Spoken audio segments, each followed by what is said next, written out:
In this video, we will be looking at a scenario where the old empire never formed. This video was voted on in a community poll, which is something I plan to do again in the future, so make sure to vote on those. Anyway, let's get into the video. We begin at the start of episode 26. The world has just gone through a massive war, leading to the crash of the stock market and the collapse of the Indian Empire, the former strongest country in the world. The old Mesopotamian order has returned, and the plans to create the old empire are set in motion. However, in Arabia, something interesting happens. The king of Arabia is assassinated by an unknown gunman. This leads to chaos in Arabia, as more government officials are assassinated. However, after the assassination stop, the Mesopotamians notice something very suspicious about them. All of the government officials that were assassinated were the ones that were agreeing with the plan to form the old empire. After the chaos, the government representatives that are left form a new government that is anti-old empire. This infuriates the Mesopotamian king, as he feels that whoever has done this has purposefully foiled their plans. Because of this, Mesopotamia decides to form an empire on their own. The first act of invasion by Mesopotamia is in Crete.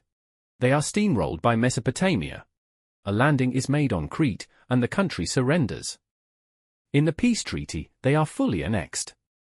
Next up is Caucasia. They are sent an ultimatum, demanding they join Mesopotamia, however they refuse, and have to be invaded too. The invasion goes quick, until Mesopotamia reaches the Caucasian mountains, where they are held up by Caucasian guerrilla warfare. After this, they make a landing on the Black Sea coast which ends the stalemate, and the rest of Caucasia is quickly captured. After the war, they are also fully annexed. Moving up north, the Mesopotamians now target Ukraine. They quickly take the capital of East Ukraine, and move on into West Ukraine. They make a landing in Crimea and take the West Ukrainian capital, leading to the Mesopotamian victory. In the peace treaty, East Ukraine and parts of West Ukraine are annexed, and the remainder of West Ukraine is turned into a puppet state. This causes tensions with Russia. As we know, after the First World War, Russia is very weak, as pretty much all of their populated territory saw scorched earth tactics be used, and cities were reduced to rubble. Russia, however, planned to rebuild, and then take the Ukrainian countries, so they see this as the Mesopotamians stealing their land, causing tensions. However, it is at this point that the old Mesopotamian order now has trouble expanding further, without fighting a costly war. The only real option they have is Caspia. Mesopotamian troops line the border of Caspia, and ships surround Caspian waters in the sea. The Caspians understand the threat they are in, and send a message to the Mesopotamian king. They inform the king that if Mesopotamian troops enter their territory, there will be serious consequences. This only achieves the angering of the Mesopotamian king, who sends the order to attack one day after receiving the message. However, when Mesopotamian troops cross the border, something happens. In a coordinated event, Arabia and New Persia, the previous strongest country in the world, join the war. It is revealed that New Persia and Caspia were the ones that teamed up with the anti-old empire government officials to cause the assassinations.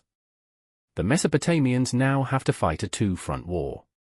First, the Mesopotamians continue invading into Caspia, as they already have troops stationed there.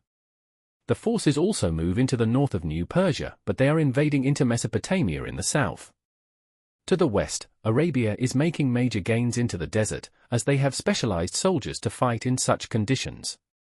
Back to the eastern front, Mesopotamia manages to kick out New Persia, and make a landing in Caspia.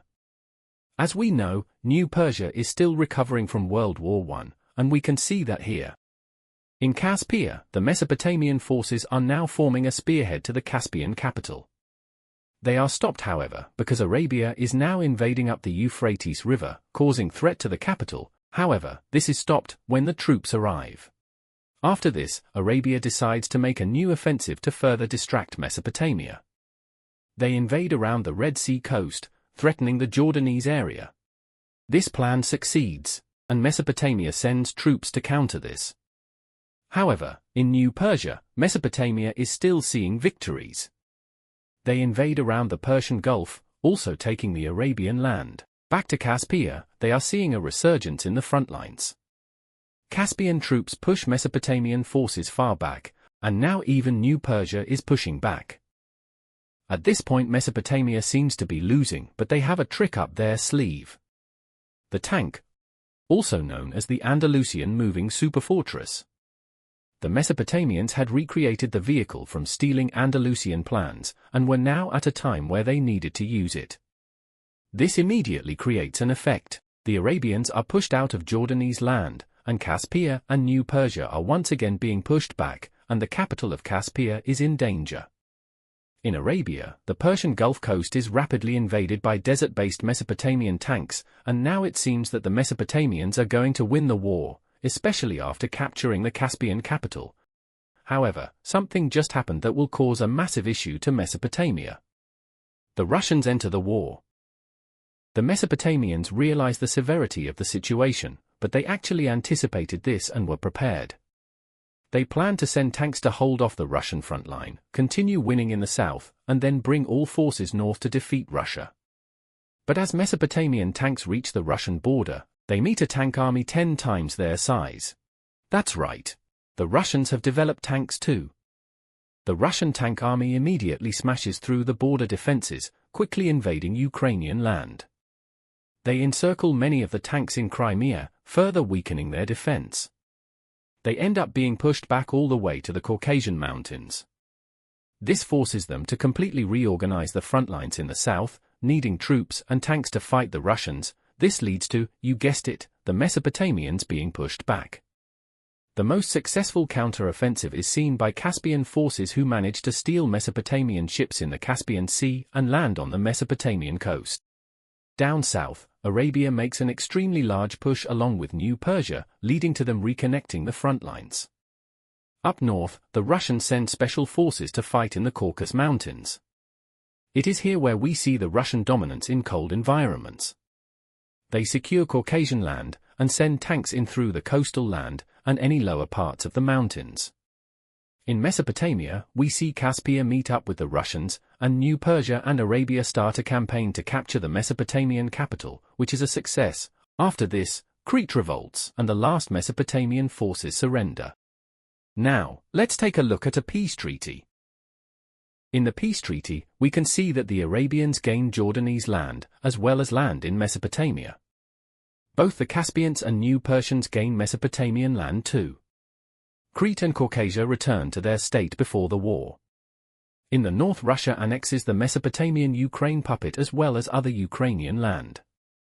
A new Turkish country is also created, pretty much reforming the Hittites. Thanks for watching this video. As I said at the start, this video was voted on in a channel post, which is something I want to do again. Having you guys involved in the content will help me make the videos you most enjoy. Just before the video ends, I want to give a shout out to Crazy Enderman. He was the person who originally suggested this scenario. Anyway, thanks for watching. Make sure to like and subscribe.